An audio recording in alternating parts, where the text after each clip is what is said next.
சேவலும் தங்க நகையும்.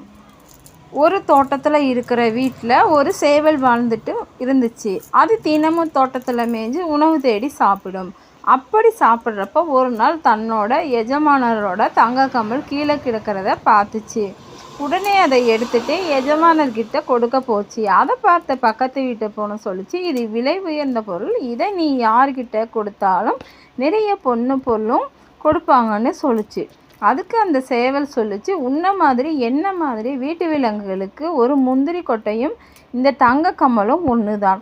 இதை வச்சு நாம் பெருமைப்பட்டுக்கலாமே தவிர இதை வச்சு ஒரு பிடி அரிசி கூட நம்மளால் வாங்க முடியாது. அதனால் நமக்கு தினமும் சாப்பாடு கொடுக்குற எஜமானர்களுக்கு நேர்மையாக நடந்துக்கலாம்னு சொல்லி எஜமானர்கிட்ட கொண்டு போய் அந்த தங்க கம்மலை போட்டுச்சு. தன்னோட கம்மல் திரும்ப கிடைச்ச சந்தோஷத்தில் அந்த சேவலுக்கு நிறைய சாப்பாடும் தங்குறது குட்டியாக ஒரு வீடும் செஞ்சு கொடுத்தாங்க அவங்க. நீதி நேர்மைக்கு விலை மதிப்பு கிடையாது.